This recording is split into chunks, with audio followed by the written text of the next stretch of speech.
കൂരിയാട് പറ്റിയ ചെറിയൊരു പിഴവൊഴിച്ചാൽ ഈ നാഷണൽ ഹൈവേ ഉണ്ടാക്കിയിരുന്നത് വേറെ ലെവലിലാണ്.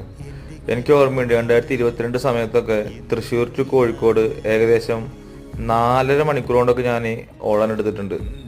ഞാൻ റെഗുലറായിട്ട് പോകുന്ന റൂട്ടാണ്. പക്ഷെ ഇപ്പം ഈ കഴിഞ്ഞ 2-3 മാസമായിട്ട് 3-4 മാസമായിട്ട് 2.25 മണിക്കൂർ 2 മണിക്കൂർ 2.25 മണിക്കൂർ മാക്സിമം എടുക്കുന്നത്.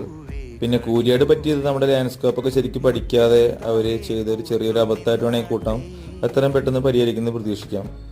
അതുപോലെ തന്നെ നമ്മുടെ സ്റ്റേറ്റ് ഗവൺമെന്റും നാഷണൽ ഹൈവേ അതോറിറ്റിയും തമ്മിലുള്ള ഒരു കൊളാബറേഷനും ഇതൊക്കെ ജനങ്ങൾക്ക് വളരെ ഒരു ഉപകാരമായിട്ടുണ്ട്. ഇനി ഇതിലേക്കൂടെ വണ്ടി ഓടിക്കുന്ന ആൾക്കാർ നമ്മളാണ് ഇനി ഏറ്റവും കൂടുതൽ ശ്രദ്ധിക്കേണ്ടത്. കാരണം അപകടങ്ങൾ നമ്മൾ 60-70 പോയിക്കൊണ്ടിരുന്ന സമയത്ത് ഇപ്പോൾ വണ്ടിയുടെ ഗേജ് നോക്കുമ്പോൾ നമുക്ക് മനസ്സിലാവുന്ന വണ്ടി 120 അല്ലെങ്കിൽ 110 പോകുന്നതെന്ന്. അതുകൊണ്ട് തന്നെ നമ്മൾ ലൈൻ ഡിസിപ്ലിനൊക്കെ നോക്കി നല്ല രീതിക്ക് ഓടിച്ചാൽ ഈ റോഡ് നമുക്ക് വളരെയധികം ഉപകാരപ്പെടും. സേഫായിട്ട് നമുക്ക് ഡെസ്റ്റിനേഷനിൽ എത്താനും പറ്റും.